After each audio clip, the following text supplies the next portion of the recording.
Добро вечер, почитувани браќа и сестри, македонци и македонки. Вечерва имаме да говориме за комплекс на проблематики поврзани кои што всушност се пресекуваат во проблематиката која што е со македонски карактер и нешто со кое што македонскиот народ и држава, особено последниве неколку години, се соочува секојдневно и секојдневно со новите прекршувања на нашите права се обидува да даде соодветен одговор. Зборувам од аспект на самиот народ како суверен и македонскиот мнозински народ, кој што е од народ е деградиран во заедница. Знаеме и од кога е тоа почнато и со најновите уставни измени што се случија во 2019 година. Па во тој контекст е и темата која што е опфаќа оваа проблематика, која што ние од еден продлабочен истражувачки приод и начин на кој што ги третираме и актуелните и политичките моменти, состојби и прашања, но меѓутоа и од аспект на една поширока човечка перспектива како современици кои што во овој свет и во ова општество и наша држава која што сме ја добиле со самото наше раѓање и од нашите предци оставена во наследство, едноставно сме ставени во ситуација да се однесуваме на соодветен и најдостоинствен родолюбен начин, од друга страна да се справуваме со антимакедонските непринципиелни политики и со сите оние концепти, доктрини или стара парадигма која што еве сега на тој начин ја детерминираме, која што едноставно не дозволува или не спречува како македонци и како македонски државотворен и уставотворен народ да си ги остваруваме слободно и непопречени нашите човекови универзални права кои што ни се загарантирани. И од друга страна гледаме дека тие политики кои што се навистина веќе се доведуваат во прашање и од современиците кои што припаѓаат на научната парадигма, да кажеме, и на научната јавност и академска и стручна елита, веќе ги проблематизираат самите тие поими, самите тие да речеме конструкти, така, кои што треба да бидат некој модел, значи парадигма, во која што ќе може да се вклопат, односно да учествуваат народите, граѓаните или државите како посебни субјекти. Меѓутоа, сето тоа понатаму наидува на одредени пречки, на неможноста на тој начин да се функционира и како индивидуа и како, да речеме, една етничка група или народ и како држава, и тие последици од таквите востановени и промовирани од политиката парадигми кои што се политички парадигми и се наметнуваат на народите и на државите, всушност запаѓаат во ќорсокак и неможност да ги остварат оние промовирани вредности под наводници, а тие вредности се антивредности, и се повеќе паѓа таа завеса или лажната слика, односно самата стара парадигма како еден лажен политички модел на уредување на едно човечко општество и држава, се разбира, до највисоките нивоа. Тие последици што започна, еве, да кажеме, не толку во далечното минато, иако таа стара парадигма влече корени и повеќе стотици години наназад, што се однесува до судбината што ни ја кројат, особено големите сили, големите политики кои што го редуваат светот на глобално ниво, туку многу подоцнежните искуства, особено од пред 2 децении, односно 2001 година, она што се случуваше во Македонија, што тогаш беше нарекувана борба за човекови права, токму од тие креатори на таа политичка стара парадигма и на тие политички конструкти, кои што потоа ни ги внесоа и во нашиот устав, и се уште таа тенденција и едно насилно навлегување во нашето уредување, каде што се чипка и во идентитетот и во нашите атрибути, продолжува и до ден денес. Видовме, еве, дека во денешниот момент и токму на денешниот ден последиците се случија и во една друга држава, која што подолго време се разбира дека политиките ги припремаат тие процеси, тие состојби кои што сега се актуелни. Денеска тоа е во Украина, каде што сега се квалификува тоа превземање од страна на една од големите светски сили, Руската Федерација, односно Русија, се нарекува како воена интервенција, додека во 2001 година, како што реков, тоа се нарекуваше борба за човекови права на едно малцинска заедница во Македонија, албанската. За подоцна, еве, после 20 години, веќе и во литературата, и во самите политички анализи, документи и трудови кои што ги среќаваме од луѓето кои што се бават со таа проблематика, веќе она што се случи во 2001 година во Македонија се нарекува војна. Значи, како воен конфликт, тогаш народот го сметаше дека тоа е објавена војна на Македонија, меѓутоа сите не правеа како да нешто владаме или не знаеме всушност што се случува, дека тука никој немал права и така натаму, па затоа се интервенира на тој начин.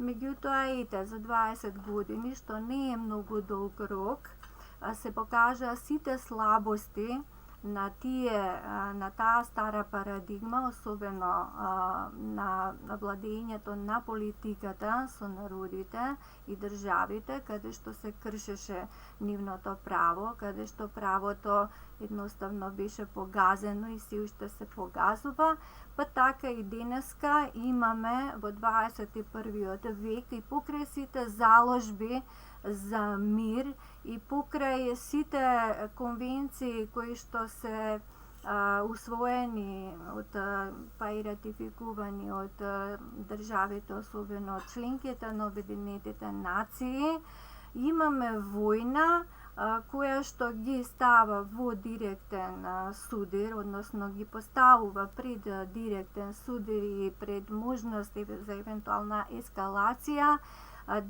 двете најголеми досега, па и во сегашниот момент кои што се уште важат светски сили, а тоа се САД и Русија, а тие самите се едни од постојаните членки во Советот за безбедност на Обединети нации, кои што имаат и можност и позиција на поинаков начин да ги договараат или да ги спречуваат овие ескалирања или можности за отпочнување на воени или вооружени конфликти. Меѓутоа, ете гледаме дека тоа што се случи пред 20 години во Македонија и во други држави во светот, што се случи во поранешна Југославија, во нашите соседни републики, се случува и денес, скоро идентично да е, каде што исто така улогата на високите, односно големите сили како еден присуден фактор повторно е истата, само што денот кога ќе се случи нешто или зошто нешто води кон една вакво заострување на тие односи, една водење на политики кои што ќе завршат со едно прво воено, а после мировно решение, тоа не можеме ние никогаш да го знаеме или да придонесеме или да помогнеме да не се случи или да спречиме. Тоа за тоа секако одлучуваат тие самите големи сили. Меѓутоа и тука се јавува еден парадокс, затоа што и сега со начинот на кој што Русија, една од тие две спротивставени во овој момент, нели, по тоа прашање на состојбите во Украина, одреагира како што одреагира, беше изненадување. Значи, и покрај сите тие високи политики и дипломатија на тоа високо ниво, каде што ние, помалите народи, држави, или според нивната перспектива на гледање на нештата, а всушност сите имаме еднакви права и еднаков статус како народи и држави, тие ги водат, нели, ги преговараат на тоа високо ниво за што и да било во светот, за каков и да било проблем, конфликт и така натаму. Меѓутоа, повторно имаме и СМЕ или целиот свет е изненаден и другите држави се изненадени од она што се случи конкретно денеска или што се случило 2001 во Македонија или што ќе се случи на друг начин или во друг политички контекст за друга проблематика. И тоа ми се наметна да го наречам како таа стара парадигма во еден дел од тој корпус на низини тие создадени конструкти, ја има и политиката на изненадување. Значи, покрај се што може да се знае за секој од нас и да со тие разузнавачки служби и со дипломатијата што функционира на повисоки нивоа, значи сепак имаме изненадувања, што тоа е, повеќе би рекла, не е вистинско изненадување, тоа е се предвидено, меѓутоа тоа така треба да изгледа како една манифестација на таа стара парадигма, за да биде уште да сме снисходни спрема неа, да едноставно и нас не зачуди што всушност се случува, дека ние не можеме да проникнеме во тие принципи и законитости според кои се раководат и функционираат тие високи глобални политики и големите сили.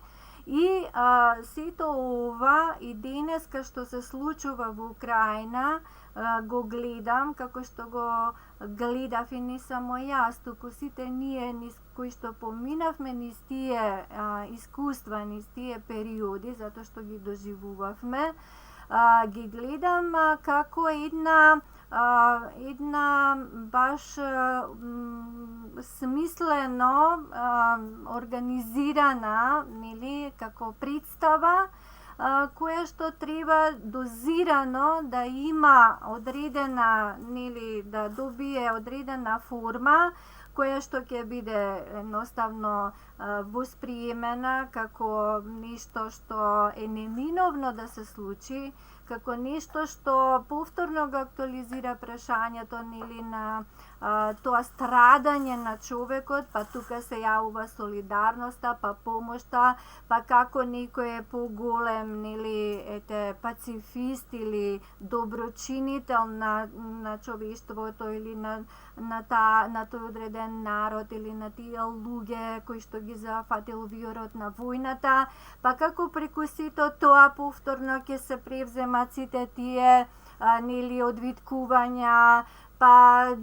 мобилизирање на разни олеснители, помагачи, решавачи, преговарачи, медијатори, па понатаму до разни фондови од кои што нели ќе се помага за да се врати во некоја си претходна и посмирена состојба, нели, таа држава или тоа општество, па ако не се успее, нели, понатаму сето тоа убаво да оди мазно, тогаш ќе се каже дека неминовно е да се направат и по-тешки резови, се со цел да се избегне најлошото, а полошо од тоа или од војната што е нема.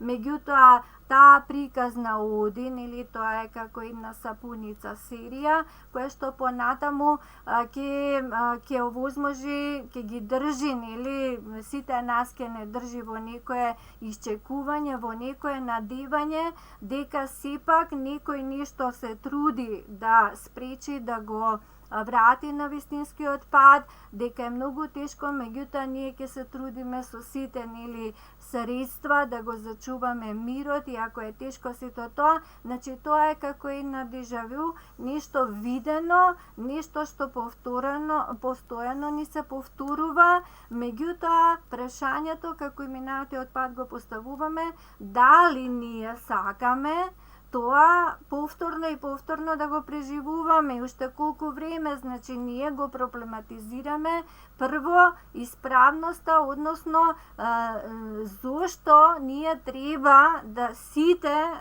да го поддржиме, да ја поддржиме таа стара парадигма, начин на функционирање или одлучување, на држење и влечење на конците, нели, на оние кои што имаат моќта, за да продолжи театарската представа, играта, марионетите, значи сите, кај што и ние како суверени на своите земји, на своите држави, сме принудени едноставно да играме по тие правила. И затоа и од аспект на македонскиот проблем, на тоа македонско прашање што минатиот пат го третиравме, го поставуваме и тоа, значи потребата од една промена која што нема да биде политичка ваква или онаква, туку најпрво од промена на самата таа веќе стара парадигма која што е неодржлива, и затоа не треба да има никаква поддршка, никаква согласност од никого, затоа што таа ги продлабочува, значи ги создава и ги продлабочува проблемите, а не ги решава. и не се труди да ги најде подобрите начини на она што треба да биде еден смисловен, еволутивен од на секој човек, на човештвото, па и народите и државите во 21. век.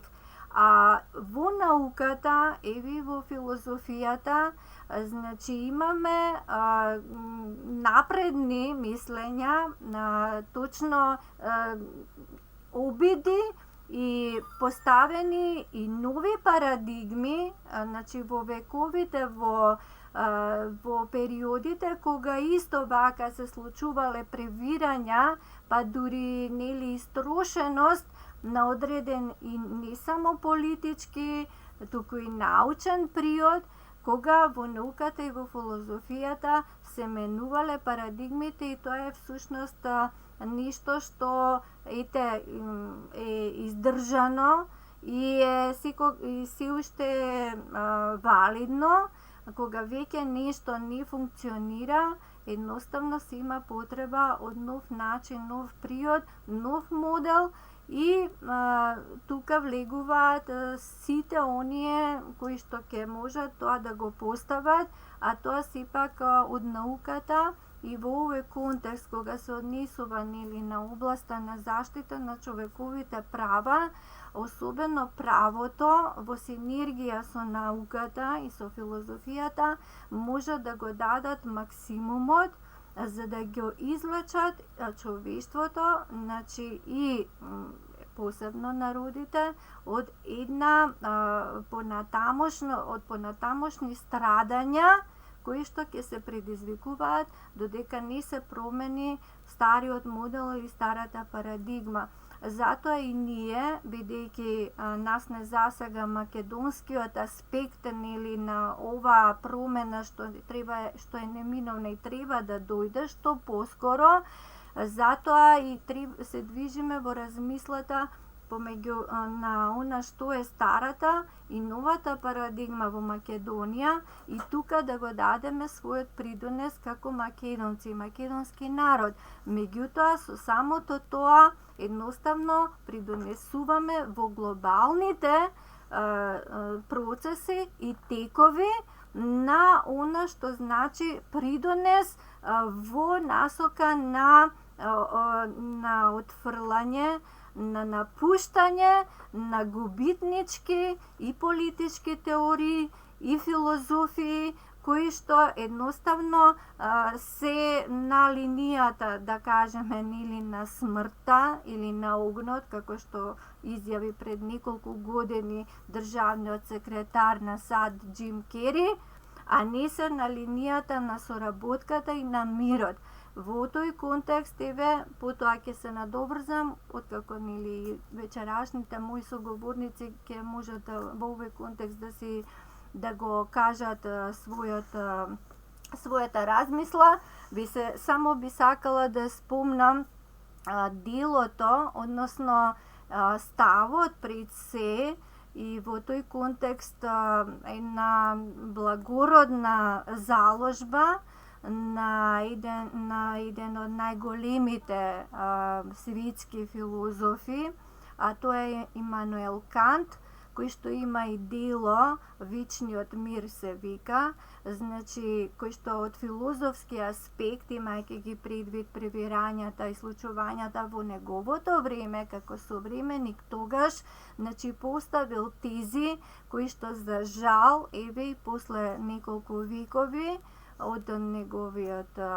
неговото живење се уште не се апсолвирани, значи не е мрднато да се каже многу од она што големите благородни умови на човештвото го имаат ставено, го имаат искажано, го имаат напишано и се еден вечен залог и еден завет пред идните генерации на човештвото да се борат за високите вредности, особено оние кои што го промовираат мирот, значи културата, културниот начин, не милитаристичкиот, значи не антагонистичкиот, не насилниот, туку оној еволутивниот кој што ќе може нели да ги стави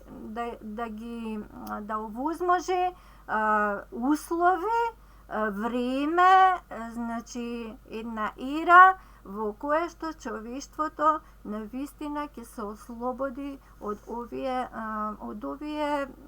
воинствени парадигми кои што се едноставно насочени кон уништување, не кон напредок. И ете во тој контекст и она што го најавивме е всушност тие што ги велиме конструкти политички, како што сега ги слушаме и од актуелната влада, нели, која што знаеме за нас е нелегитимна, значи мултикултурна демократија и мултиетничка демократија и мултиетничка држава, која што е концепт погубен, значи за секоја држава и за секоја демократија, но потоа би го образложила тоа, а и ќе го кажам, нели, ќе го кажам и ставот на Имануел Кант за мирот.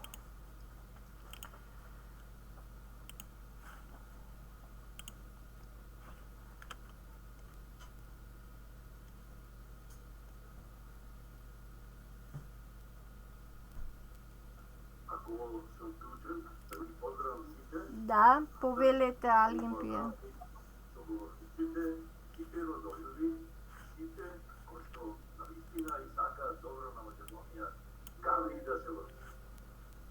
Многу е тешко да се зборува, вие сами напомнавте за мулти и она, тоа испаднавме ние како едно заморче, една пробна, како да кажам, како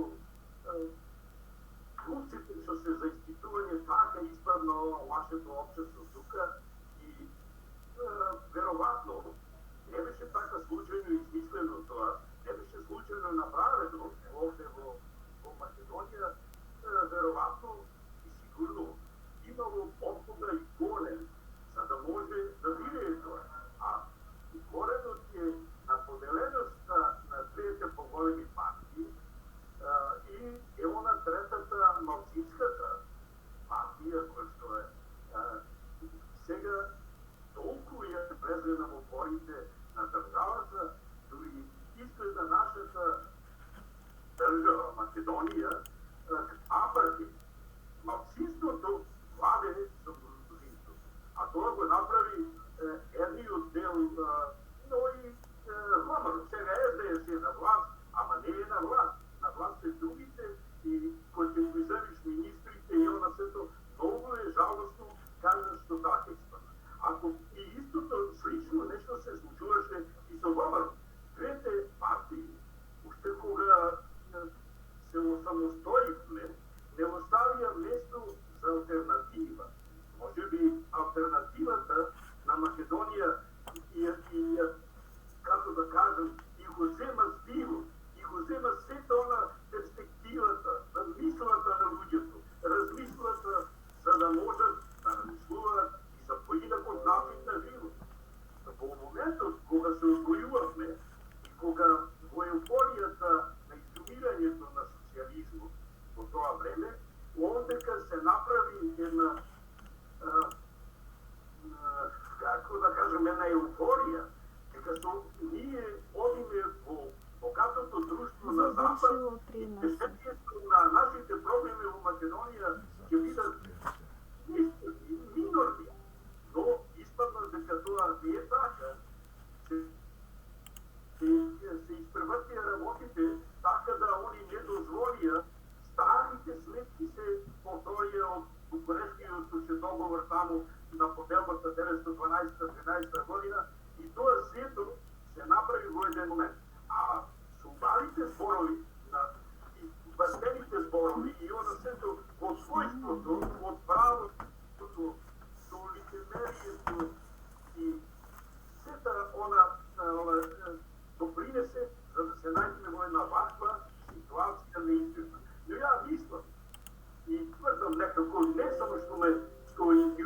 nekako me tera. Ова што се случува сега во Украина, ја мислам Македонија ќе го искористи, како што и го искористи во Втората светска војна, ќе се најдат сега луѓе кои што поинаку ќе мислат.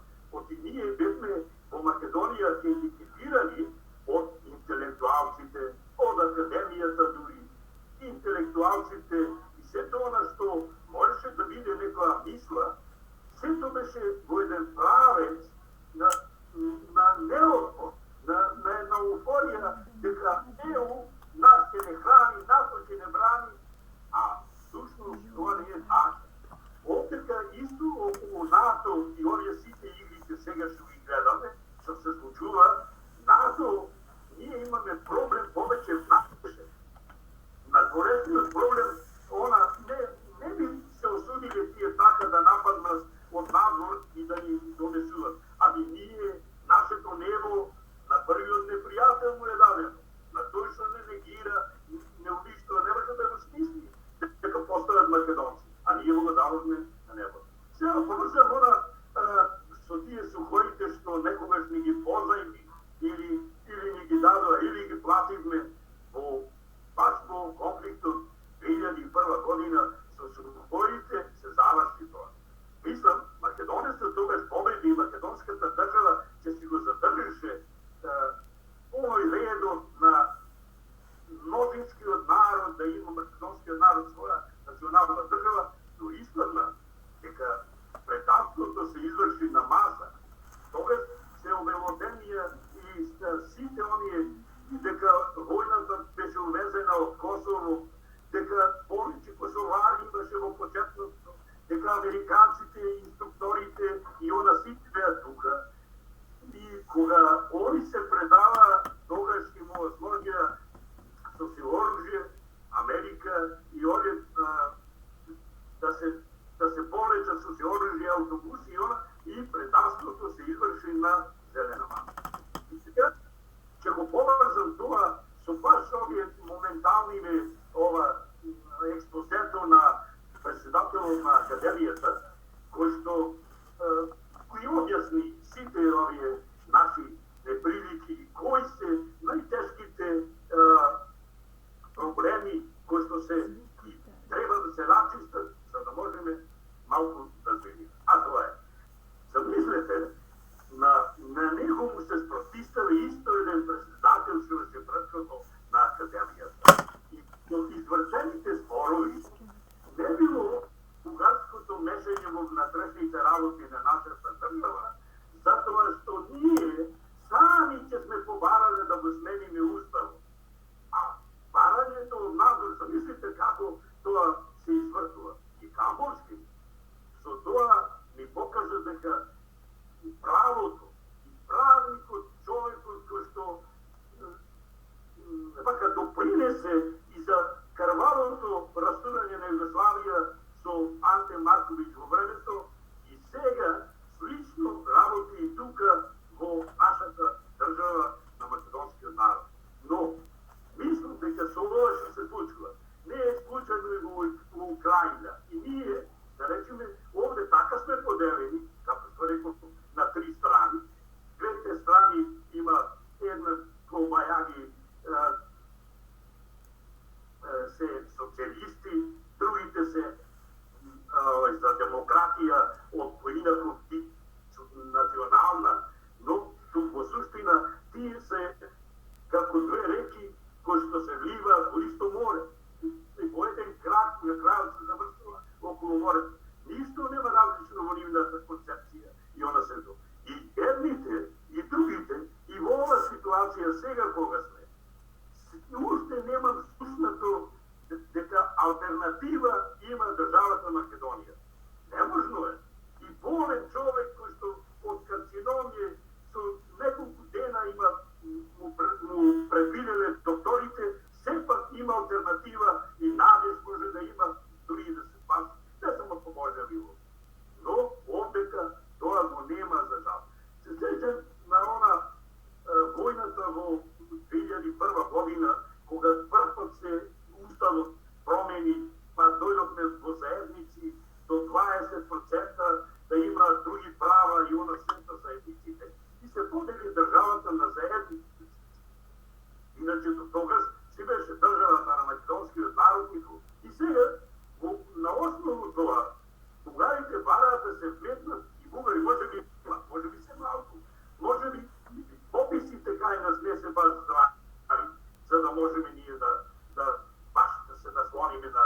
институциите, ама има тука една уште поголема нелогика, една мизерија во однос на барањето на бугари.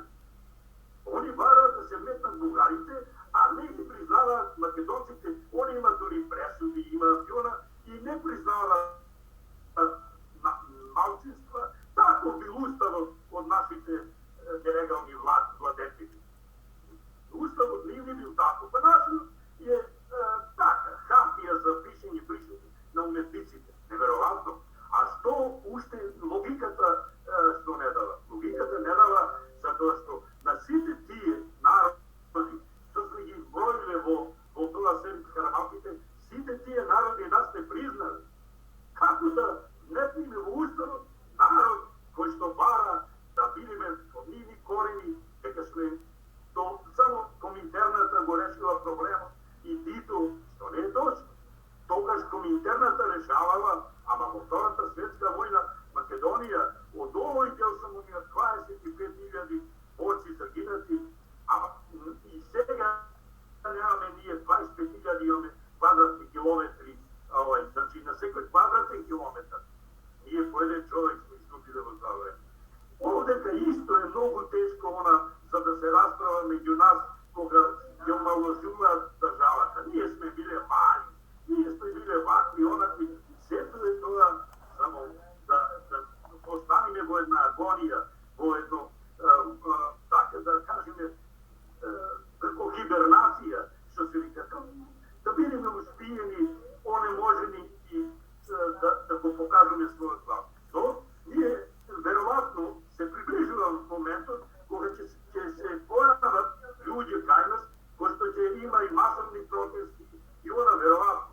А Украина е еден пример, затоа што таму во Украина не е случајно ова, не само на Русија што НАТО и дојде пред вратите, пред портите и она, туку и во Украина поделбата е страшна и таму најмалку 3 фракции има во нивната држава. Првото црквата, едни се унијати, папата го признаваат и он е поврховен помогар. Другите имаат национална црква која што е непризнаена како нашата и третите католичката црква. И ние во еден момент, например сега, и поделбата на средствата во Македонија за информирање е интересна. Само Алфа на некој начин го држи македонското и македонизмот, овие другите сите на некој начин се откажаа. И исто, и по прашањето на Украина и сега така се поделени тие сите средствата и она сето дури приметив дека и ВМРО он не да го одобрува, него само он ублажено кажува дека сепак ние да не се истрчуваме пред тоа, а нашата влада е од калето ставена и она е како предвесник што треба да се каже. Ние сме најмизерното што во поделбата на светот. Вие викате, ќе допринесиме ние, ќе допринесиме кога ќе имаме влада на нашиот народ, кога ќе имаме држава на македонскиот народ. Во 2001 година и до ден денеска што викате вие, конфликтот не е званичен во Македонија. Дали беше војна, дали беше борба за човекови права. Дури и Роберсон, првите 3 дена беше борба за човекови права, па го извадија Али Ахмети со книгата, па после испаднаа борци, а тие борци денеска ја водат власта кај нас. Но не знам како да кажам. Ја во тоа време не видов од некои поети да се напише нешто. Јас ќе завршам мојата мисла за тоа време со она никогаш во преговарачки борбен стоеш кога браќата и се во бегство пред коле. Никогаш во илузиски профитен одеш со народна победа протестна болеж. Никогаш на народната сила да нареди стој. Идеru. Пред качачко, арамиско враволочен строј. Ничтожнику, ти треба да водиш једнички вој, да барам малку, помалку губи народот твој. И никогаш не го кради својот сој. Тој не е само твој гласачки број. Благодарам за постапаниот простор и се нају, ако треба повторно ќе датам устане. Да, благодарам Олимпије. Само да кажам пред да продолжиме дека односно истовремено кога вие почнавте да зборувате, веќе беше прекинато емитувањето во живо, значи кај нас и оди, меѓутоа беше најверојатно од Фејсбукот или од страна на некој кој што го контролира она што се појавува како содржина. Така што емисијата ни е прекината, меѓутоа еве сега во моментот оди во живо од друг профил, исто на Фејсбук, вака како што сме сега, се пренесува. А понатаму ќе го објавиме целото после завршувањето на емисијата. Анче, ова што го кажа е исто еден, како да кажам, дар од Запад. Значи, во името на демократијата, демократски се поставува, нели? Во името на слободата на на говор и сето тоа, некој не исклучува, како што рече, некој кој е платен за тоа. Ете, толку. А велиш дека ако се снима тука интерно, можам јас да продолжам? Да, секако да. И потоа ќе се објави, значи снимка. Да. Добро, јас ве поздравам тебе, Анче и Олимпија и сите оние кои не следат, кои се со добра мисла за нас, како Македонија, како држава и македонски народ. И ќе продолжам со тоа што денеска сме сведоци на едни настани кои се многу крупни и задираат за секое живо суштество човечко на планетава, а не, да речеме, во Македонија или во Украина или во Русија. А тоа се цивилизацијски судиви. Ова се цивилизацијски. Се игра голема партија шах, каде што после тоа нема да биде ништо исто, како што било. А тоа значи дека во овој момент, до кога ќе трае, не знам, и исходот, не можам да го кажем каков е, јас навивам нормално како човек сум за сите оние работи што ги донесува Запад и упропастувачки за оваа цивилизација и за оваа планета, нормално сум на страната на, да речеме, на суверенистите, односно на страната на Исток, да речеме, а не на Запад. Јас сакам да кажам нешто, зашто ова што се случува денеска не е ново, туку е старо, со илјадници години. На истиот простор, само со други актери, се случуваат исти работи. Што значи?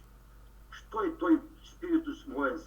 Кој е тој промотор што на оваа планета произведува од една страна, како што спомна Ана, имаме високи дострели и во општествените науки, во филозофијата, во социологијата, во медицината или во екзактните науки, што имаме навистина дострели, па нели се отидовме на месечината, па сме на Марс, а истовремено на Земјата имаме меѓучовечки односи на многу не цивилизацијско или некое долно цивилизацијско.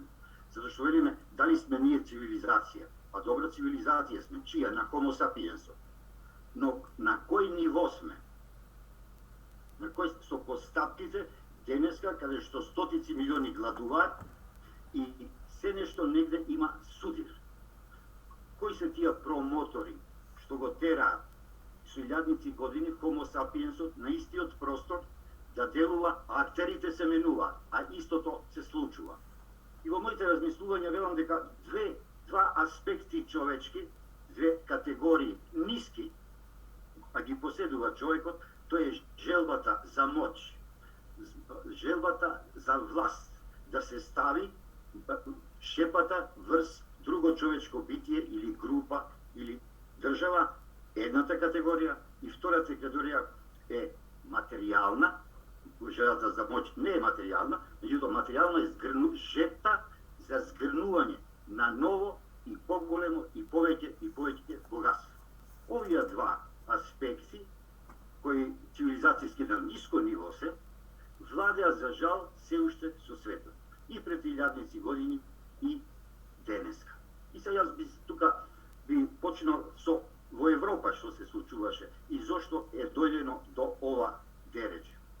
Ќе земам од Рим, ќе нафрлам само во интерес на времето, што се случуваше во Рим и Рим како империја исто во својот најголем дострел достигнува до некој цивилизацијско ниво и на крајот се дели, како што знаеме, на две, на источно и западно Римско царство.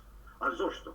Па видите, се јавуваат два центри, тоа е Константинопол и Рим, како политички, световни, така нели кога веќе христијанството на државна религија, се јават и верски центри Константинопол и Рим. Така да доаѓа кога две групи се исто јаки, војуваат, а не можат да победат, тогаш прават Соломонско решение, ќе се поделат. И се подели Римското царство, како политички рековме на источно и западно, така се подели и верски подоцна, на Рим како центар верски и Константинопол. Истовремено тука се што настана во различни верски погледи. Така да, денеска на запад со Ватикан имаме католици, на исток остана православните. Сега, интересно е што оваа група кај Источното Римско царство повеќето сме словени, заедно со некои други, значи како романците или грците, и грузиците, ерменците и во Африка кои се малце подруги, сакам да кажам, меѓутоа таа група сме со исклучок на некои словени како појаците, чесице, се кај католиците. Ово го кажувам затоа што тоа ќе биде интересно за понатаму. Сега, што се случува понатаму? Со распадот на западното Римско царство се јавуваат сега ентитети, нови држави, кралства и како што е Шпанија, како што е Португалија, ќе одиме на средниот век веднаш, Шпанија, Португалија, нешто Холандија, Франција. Велика Британија тогаш не е ништо, Германија ја нема, Италија ја нема. Тоа се мали кнежества. И што се случува сега? Развитокот на таквите кралства, кнежества како што Португалија и можноста дека се излегуваат на море, предизвикуваат се пак една експанзија, едно ширење, значи жет за проширување, за збогатување и за влијание. Откриваат со поморските патувања нови континенти и ставаат сега, ова што сакам да кажам, една христијанските држави Европа, во името на Христос и својата цивилизација уништуваат други цивилизации, како што е во Јужна Америка и во Северна Америка. Сакам да кажам, еве го истото. Одат и наметнуваат свој светоглед, така, своје видување културно, социолошко и секакво нормално и не одат само да ги превоспитат или да христијат, ами да ги експлоатираат, уништувајќи га нивната цивилизација. Подоцна, со пропаѓањето на Шпанија и Португал како главни сили поморски, се јавува Британија победувајќи ја Шпанија. Сега Британија почнува да се развива на тој начин, а сега гледајте, зашто го кажувам за Шпанија и за Португал? Видејќи во Европа имаме три народностни групации: словенска, романска и германска. Романската група заврши, сега со Британија се јавува германската група. Како предходник е Британија, тука и Холандија, рековме Германија и Италија ги нема. И Франција се замешува затворен. И се случува сега истата работа во Северна Америка и ширум светот. Британија се развива во една таква империјална сила што покорува скоро целиот свет. И сега ја става својата шепа. И носи цивилизација, сушност ги упропастува цивилизации, ширејќи се и пак одовија два мотива. Желбата за моќ и желбата за згрнување богатство. Со развивање на општествено-економските формации, Британија многу прву созрела во тоа и зазима доминантна улога и сега имате што? Имате зголемено производство, со дистигнување на парната машина, и други промањиваци, почна индустријска производство што треба години ги нема Британија, и го има светот. Оди и го спорива светот. И пак одиме поради тие два аспекти, желбата за моќ и желбата за власт. Сето тоа трае веќе неколку стотини години и таа ја доминира. За разлика од истокот, тука имаме нешто сосема друго. Прво, цивилизацијски сме православни, одека се католици, потоа се јават и протестанти. Меѓутоа, овдека имаме мали држави кои немаат такви аспирации и постои една огромна советска држава, тоа е Русија, која не, нормално, дека и таа освојува. Освојува на исток. Таа не задира во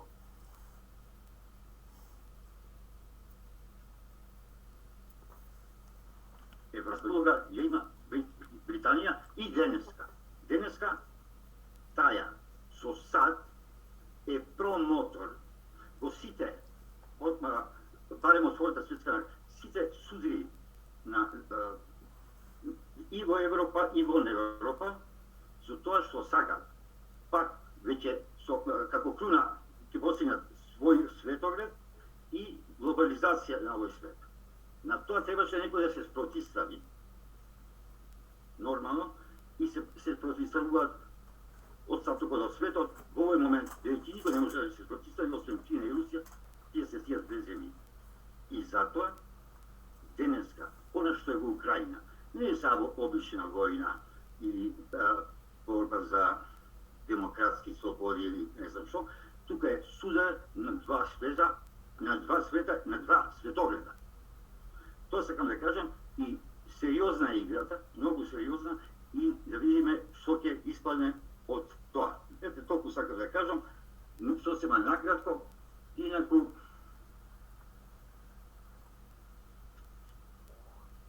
ова Анче, ти што спомна нешто околу, да, играта нивна е веќе процирна, затоа што имаат стари и процирен рецепт, што прават? Прво го припремаат народот, нели, долготрајно, месеци, години може тоа да трае, со дека некој е лош, а некој добар. Они се добри момци, овие се лоши. Потоа измислуваат афери, афера Скрипај, афера Навални, нели, и пак какви се русите. Сето тоа го припремаат, потоа наоѓаат маша, не гинат тие никош не гинат. Имаат пари, имаат све, имаат ресурси даскали, меѓутоа ќе гинат сега во случај Словени, а тоа е добро. Ќе се економски ќе се истошти Русија и ќе се намалиме ние како Словени, а тие на готово ќе дојдат после да постатуваат мир и ќе пуштат олеснувачи за да ја отежнат работа. Значи рецептот им е стар, процеден, на тоа ние како мали држави, не само ние, значи и другите не можеме да реагираме, може да реагира така како што треба Русија и таа реагира. И ова е настан кој ќе биде многу значаен за понатаму и за нас во Македонија. Ете толку, да не должам, може повеќе да се збори, ама доволно е толку. Значи, тоа е заклучува дека две ниски човечки категории, а ги имаме, го тераат овој свет со илјадници години ниско да се котираме цивилизацијски во тие меѓучовечки односи. Толку. Благодарам на компаративната така малку анализа состојбите, системите и од глобални политички аспект и наназад во времето како се поставувале тие, како се воделе тие глобални политики, што продолжува и денес. Само би додала дека кога пред неколку месеци почнавме така во јавноста да ја третираме новата парадигма за новото време, и која што се наспроти старата парадигма.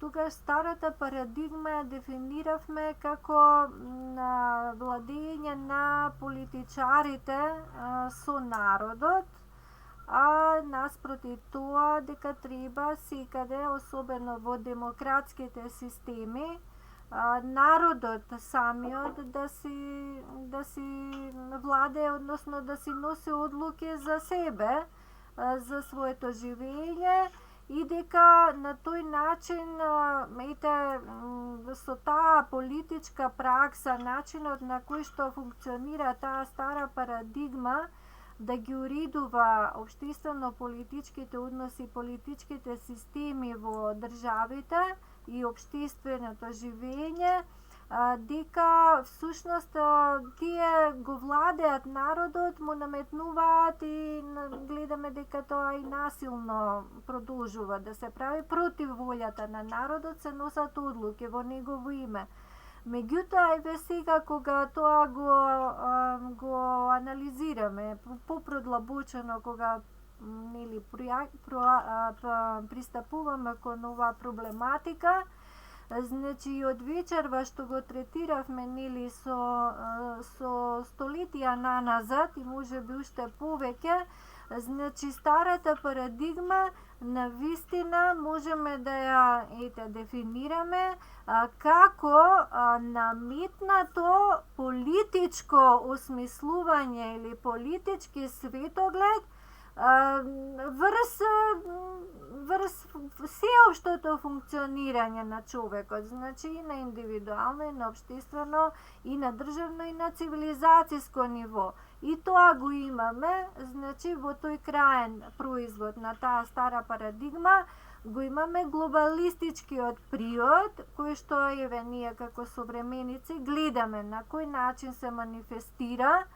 И всушност сега тука можеме да ги укажеме на сите тие недостатоци што велам и како што е пишано и во овие објаснувања, или кога најавуваме емисии, дека тоа е нешто незасновано, значи не издржано, особено од научен, меѓутоа што за мене е особено важно кога третираме вакви прашања, значи од правен аспект, значи правото и науката се на некој начин заобиколени, насилно и кон нив се поставува таа стара парадигма, односно оние кои што ја спроведуваат и цело време држат до тоа да таа не падне на никое ниво.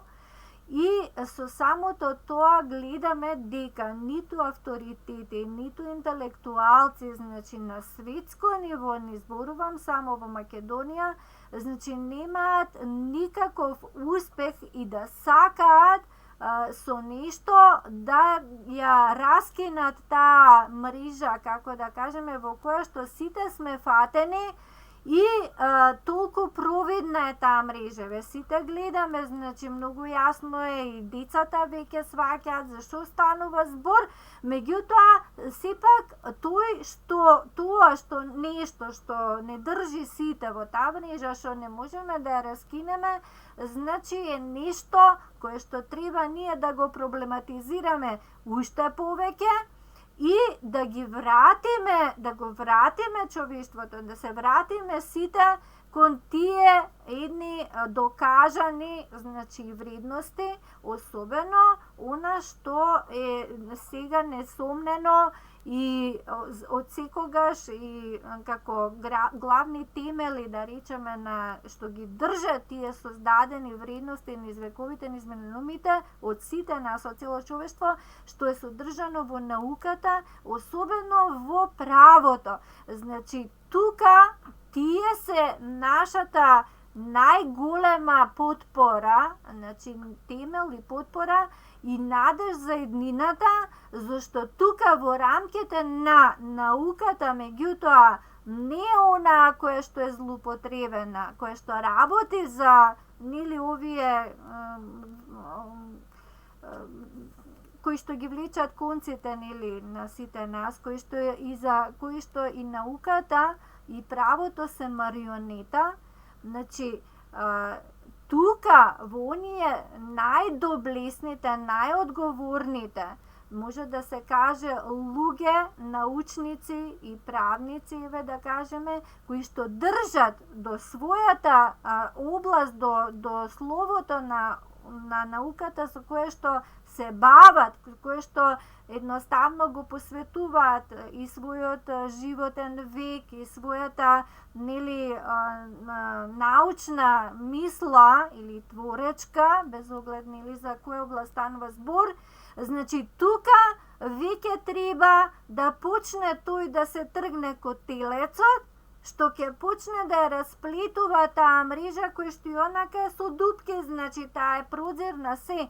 Меѓутоа, начинот на кој што со нова парадигма ние приоѓаме, со нов светоглед, кој што не зависи од старата парадигма, нам ни ја дава независноста од истата. Значи моќта не лежи секогаш во парите, во оружјето или во политичката моќ, туку онака како ти ја сметаш и ја сваќаш моќта, што тебе ти ја дава слободата да се отргнеш од робството, што ти се прикажува дека е невозможно да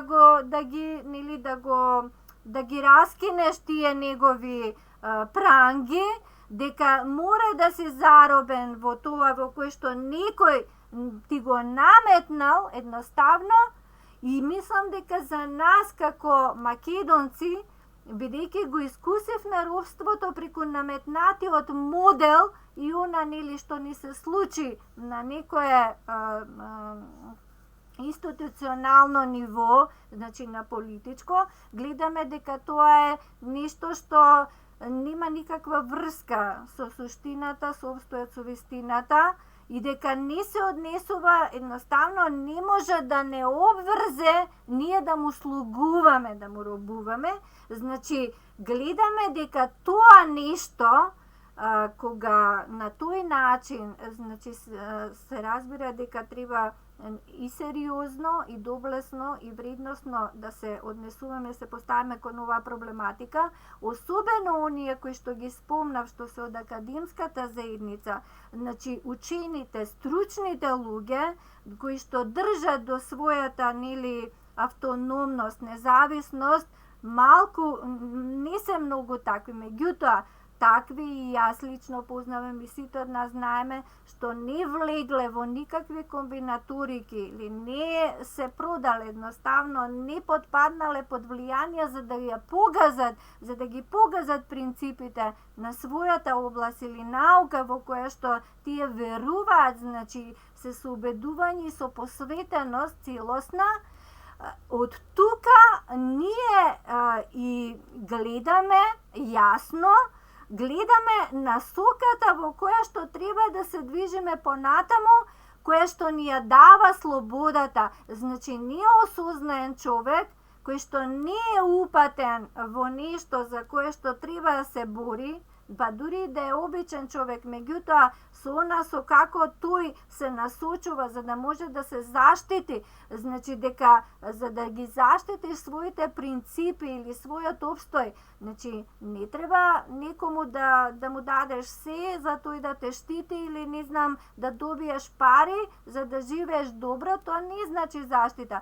На тој начин кога се размислува, кога се поставуваме во тој правец да ги гледаме работите, гледаме дека ние на тој начин си го раскрчуваме патот, дека пречките ги нема, затоа што ние не гледаме пречки во тоа. И сега, битно е што во ова пресвртно судбоносно време, гледаме и на глобално ниво, ова стара парадигма што паѓа, значи таа е моќта е во неја, оружјето, парите, средствата, фондовите се во нив. Меѓутоа сето друга е во рацете на овие, значи на најмнозинскиот дел родолюбиви народи, значи луѓе, творци, научници, професори, академици кои што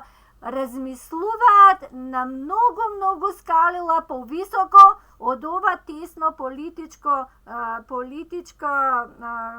оквир, како да кажеме, рамка, во која што се гледа, се ставаат во рамка. Имаме рамковни вакви, такви, онакви договори, да прагма, значи нешто што е најниска употреба за нив, а највисока злоупотреба, значи на сите нас и на целото човештво и на човекот, значи како вид, затоа што веќе се чепка и во неговата ДНК структура и така натаму.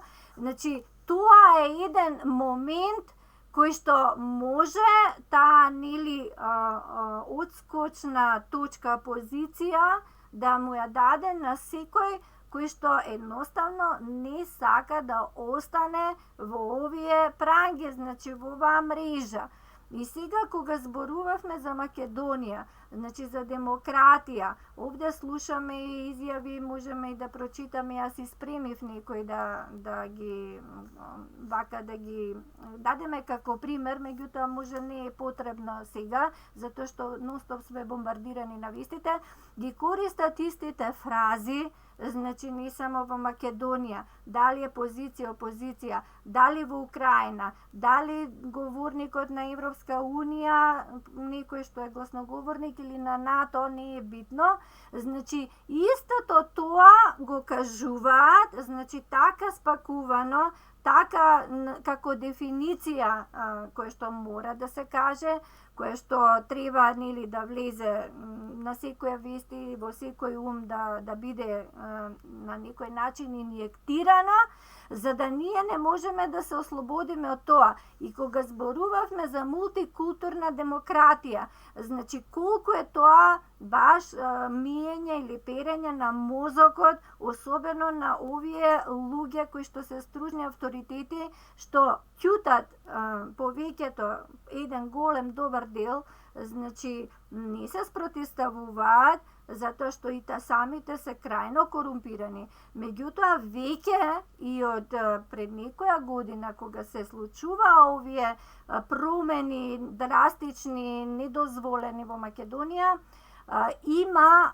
дел од тие авторитети македонски, кои што не беа тогаш гласноговорници кога македонскиот отпор или народот што го пружаше отпорот беше јасен, гласен на протести и така натаму, тие тогаш многу не се слуша. Меѓутоа, еве, да кажам, еден светол пример, иако тогаш ние ги критикувавме одредени личности што не застануваат со народот, па да го кажат тоа што можат и подобро од него, да го формулираат, гледам дека и тогаш тие направиле некој чекор, може би така не громогласно, меѓутоа сепак тоа останало како нивна заложба или како нивен придонес во тој македонски отпор, и во оваа прилика би сакала во тој позитивен контекст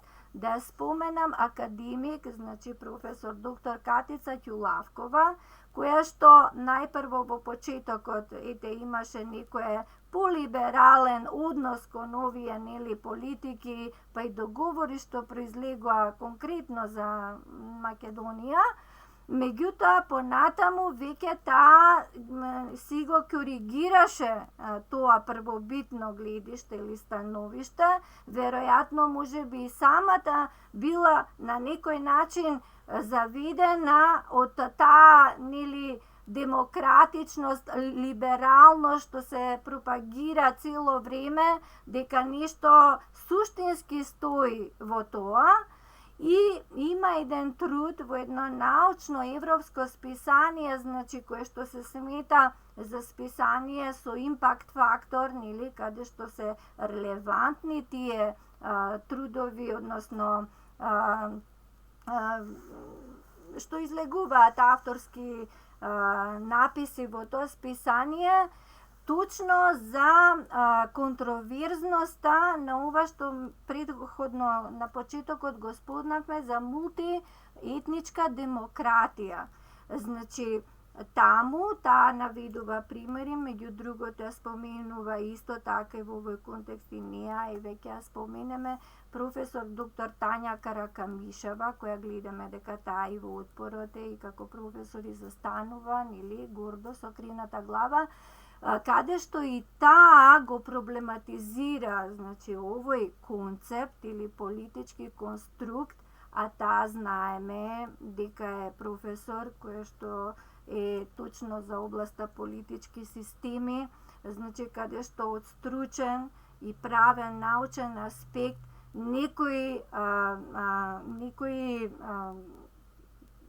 ете да кажеме теории или тези се едноставно се анализираат, на тоа се едуцираат и самите студенти, нели, за да знаат што е право и што е политички правен систем или правни норми. Во однос на мултиетничка демократија, значи и двете спомнати професорки во своји трудови кажуваат и со тоа, нели, на меѓународно ниво, ете, во прилог на овој отпор и борба на македонски народ, ги изнесуваат сите аргументи, подкрепено со примерите што рековме се случувале во Македонија од 2001 особено, па наваму до ден денешен, дека едноставно, нели, по дефиниција, кога се кажува што е демократија, значи владење на мнозинството, сега зависно од тоа во која држава, дали мнозинството е етнос, значи припаѓа на одредена етничка група, припадност, или е демос, значи како народ, меѓутоа не мора да се потенцира етничката единствена припадност, меѓутоа си има разлики на кој начин е формирана одредена држава. Значи, кај македонскиот народ, таа е Македонија држава на македонскиот народ. Значи, тој има конституирано, тој е државотворниот, уставотворен народ.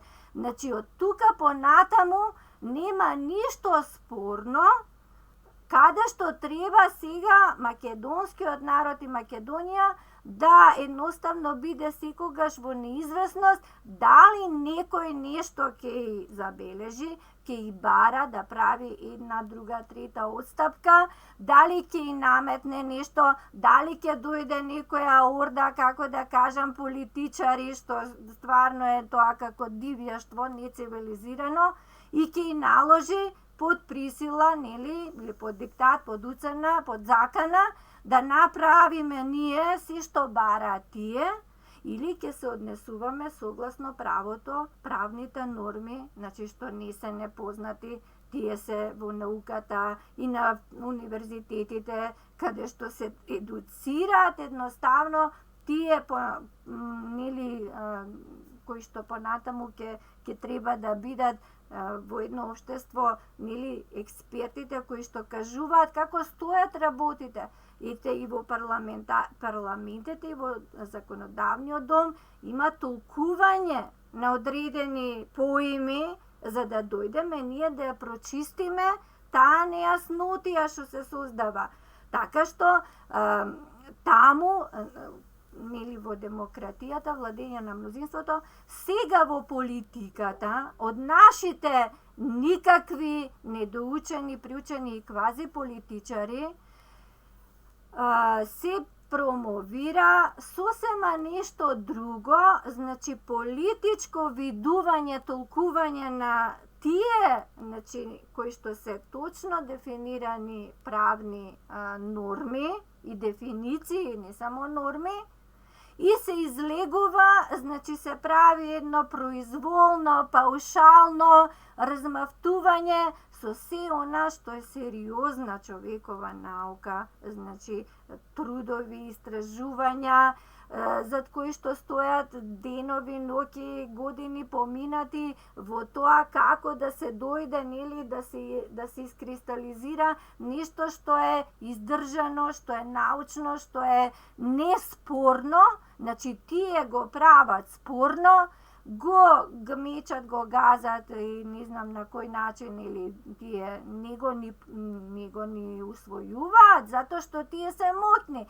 затоа што тие се политичари, затоа што старата парадигма им го дала тоа право, а никој не им го дава. Ниту народот им го дава, ниту науката им го дава, и со тоа наметнување ја имаме таа промоција на мултиетничка демократија, каде што сега демократијата, значи, не зависи од правните норми утврдени меѓународни во домашно право, каде што судовите можат да пресудуваат, нели, доколку постои спор или некој ги крши, туку зависат од групите кои што се избориле на политички начин, дали некоја заедница што е малцинство, како кај нас што е албанската заедница, значи малцинство е, меѓутоа на политички начин со насилие и со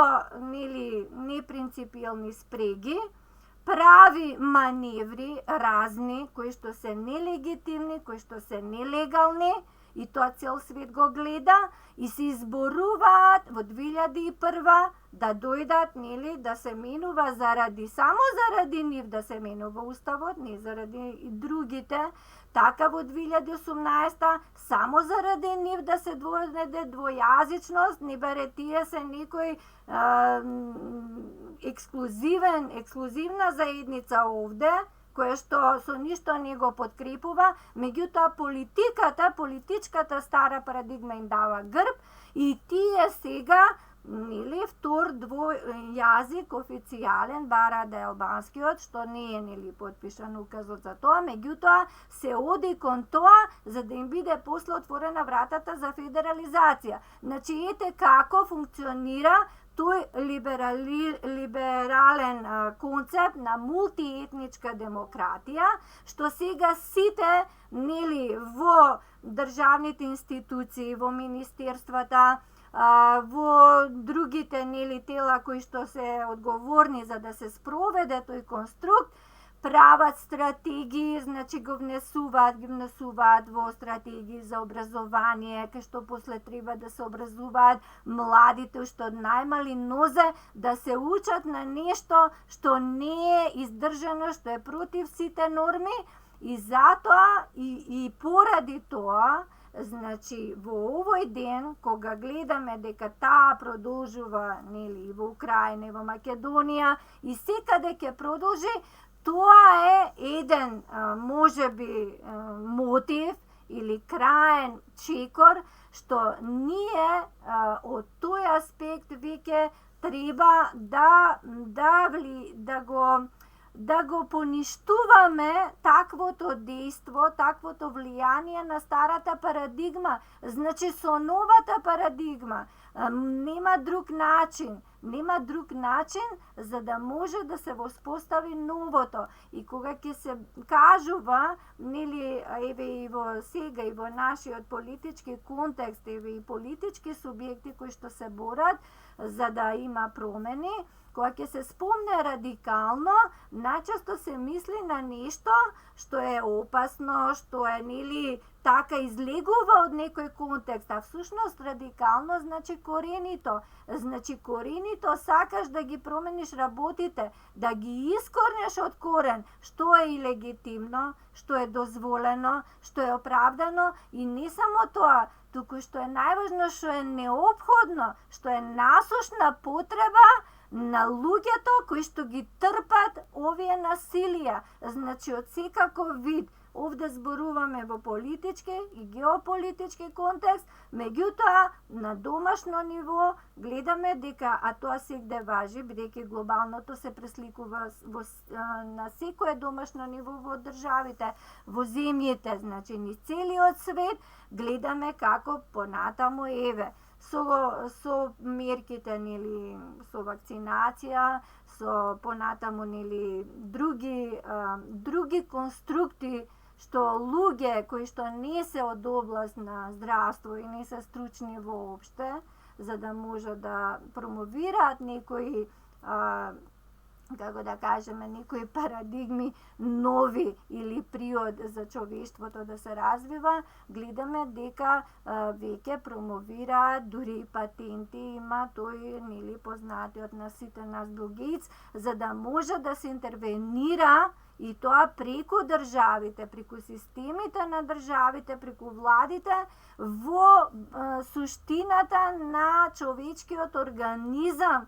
Значи, каде што ќе се менува она што тој е, што бил и што рече Ристо Homo sapiens, нели сме дошле до некој развиен вид нели на човекот, што течело еволутивен развој и сега со некоја вакцина, со некој патент, значи некој монструозен ум, тоа ќе го реши на еден начин кој што стварно не знам дали треба да кажеме дека сме одговорни, ако од нас луѓето тоа не го оспориме. Едноставно затоа што и тоа е старата парадигма, само што во областа нели каде што човекот е засегнат за своето здравје и сметајки и плашејќи се дека ако нели нешто се појави, може да биде по него, мислам да се одрази на крај негативен начин по неговото здравје и тој едноставно се припрема да прифати нешто кое што ниту е образложено, ниту е издржано, ниту е докажано дека ќе му биде од корис или ќе биде во полза за неговиот нели секаков и психофизички развој и здравје и ќе го проголта. Значи, јас тука со тој дел би завршила, бидејќи ова доколку се нели разглобува и на разни примени во разни области, ќе гледаме дека истото така функционира, само што се уште човештвото, веројатно, затоа што така размислуваат луѓето кои што се добронамерни, дека се уште се надеваат дека не е толку лошо и дека некој тоа што го вика дека треба нели да се примени, а е од старата парадигма, дека е полезно за нив. Меѓутоа тука треба да се повлече таа во оваа смисла црвена линија, за да може понатаму да има, да самите ние да си ја создадеме, да го отвориме патот кон слободата. Значи, патот е во едноставно прекинување, значи до тука со прифаќање на таа стара парадигма и се што е од нејзиниот вид, значи се што е од нејзина провиненција, значи се што произлегува од неа ќе биде погубно за човекот, значи воопшто, меѓутоа и како општества и држави, затоа што ние го редуваме во нашето општество, нашето севкупно живење, и приватно, и личносно, општествено, и така натаму, и начинот е тој, значи тоа е нешто до кое што дојдовме, значи како ете во тој дел може да се смета како едно откритие, како резултат или сознание, кое што ќе ни биде полесно понатаму да ни помогне да продолжиме, но не по урнекот, односно по старата парадигма. Ете, толку јас би завршила за вечерва, иако има уште многу да се зборува и за ова од политички контекст, меѓутоа целта не е да се анализира само една проблематика, туку од општата слика, значи од самата ниво повисоко, од кое што може да се види ова што се прави на ова ниво, може да биде начин на кој што може да се придвижиме во тој понатамушен наш исправен од и начин и функционирање и она со што имаме потреба да го оствариме со нашите собствени нели ангажмани, видувања и потенцијали, но кои што се сосема на другата страна од ова што досега се случува, на тој начин нема напредок. Да, еве може и тука како нели и двајца од вечерашниве соговорници што сме да завршиме ете во некој можеби порака или препорака. Јас само сакам за ова ти што излагаше, да нафрлам само некои работи. Например, кога зборуваше за наука, значи во светот и кај нас има интелектуалци кои го дигаат својот глас, нели? Против она што не чини за нештото. Знаеш каде се јаки овој мрачниот запад или мрачните сили на ова наша цивилизација, зборам и во Македонија, зборам и на светско ниво, што секогаш имала интелектуалци. Ево во овој век и 20-тиот да видиме за Првата светска војна, за Втората светска, најголемите интелектуалци, од писатели до екзактни мислители и научници како Ајнштајн, се го дигнали својот глас, нели? Меѓутоа, мрачниве сили немаат гајле, затоа што поединецот немаат они од гајле од поединецот. Мислам, поединецот може да бидат 100 души, ама се расцеткани, не се сила, не им парираат едноставно. И тука е проблемот, односно тие тоа го знаат и нити ги затварат, нити ги казнуват, нити знаат дека не можат ништо. А и опасно е еден Ајнштајн да затвориш, нели? Не е продуктивно. Сакам да кажам, за нив што треба? Треба точно ова денеска што се открива во Украина. Треба партнер кој е достоен до нив и ќе разговара на јазик кој тие го знаат и го разбираат. Дали ме разбираш? Дали ме разбираш што сакам да кажам? А тоа во овој случај е Русија како голем и моќен партнер значи, со војна моќ, па и со економска, не толку, ама може, и со сета друга моќ што може да ја представи таа држава. Тоа тие го разбира. И фала Богу што дојде до овакво, иначе ќе беше погубно не за Македонија и за Европа, за светот, ако истуркаат тоа агенда што ја туркаат и што се вика со едно име глобализација. Тоа сакам да го кажам и околу овие фрази и дефиниции и овој инструктор човека за мултиетничка држава. Па види и Германија пред неколку години се сеќаваме кога Меркел го откажа тоа. Тоа мултикулти го откажа. Меѓутоа тука вирее нормално под мултикулти и ова што го спомна дека е тоа некој либерален систем и напреден ги заведуваат и владите, нормално дека прават само ресурси кои ќе бидат помагачи во следните потези што сакат да ги направат. Само кај го гледам јас проблемот? Видете, на пазар ќе отидете и некој нешто ќе ви понуди. Во овој случај мултикулти. Добро. Проблемот сега е во купувачот, ако го купи. Значи купувачот треба да биде свестен каде и што купува и тогаш ќе биде спасен. И ако се нуди на пазарот. Меѓутоа, каде е сега тука проблем во Македонија?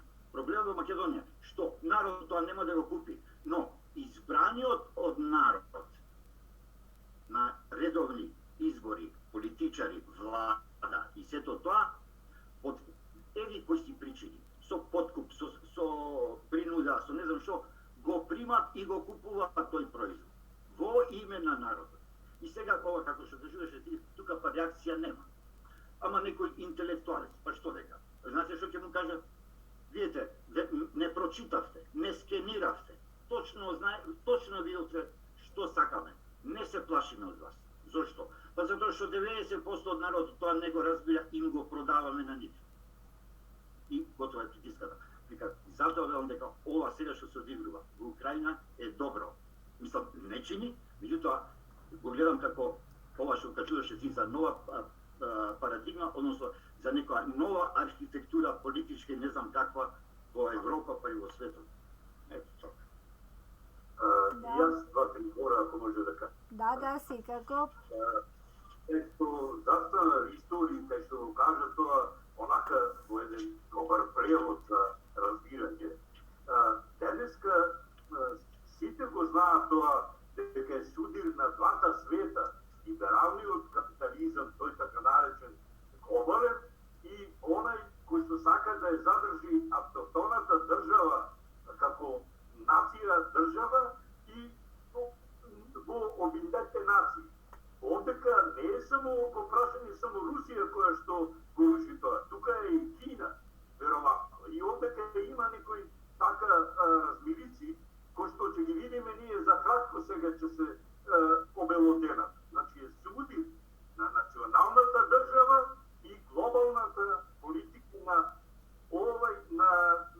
капитализмот, либералниот капитализам, кој што не даде резултати, кој што е на издишај. И сигурно дека ете се нашла сила која што ќе го спречи тоа веројатно. Да, така е. Благодарам. Повели Јас може сте. само? Да, повели. Само на Олимпија да се не допълнам.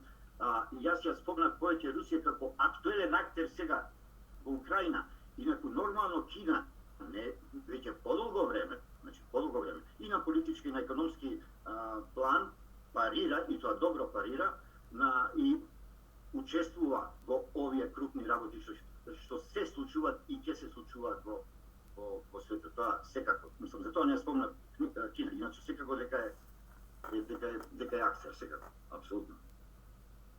Ето тоа сега да кажам.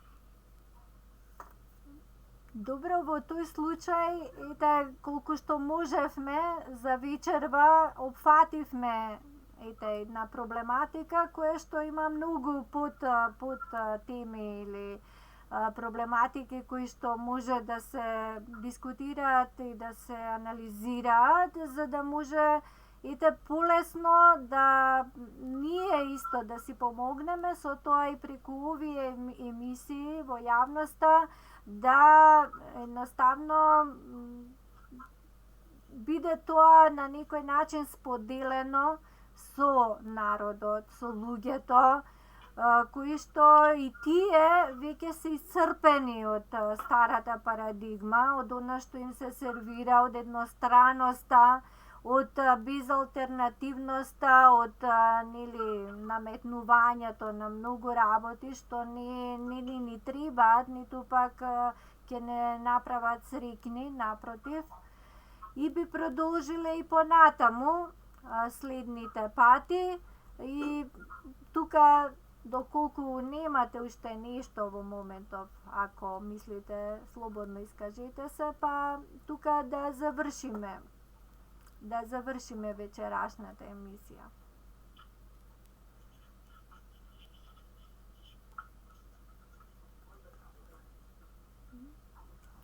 Во тој случај, да посакаме пријатна вечер и викендот што доаѓа сите, добро здравје и до следната недела, до следната прилика. Повторно во истото време ви посакувам се најубаво. Поздрав. Поздрав.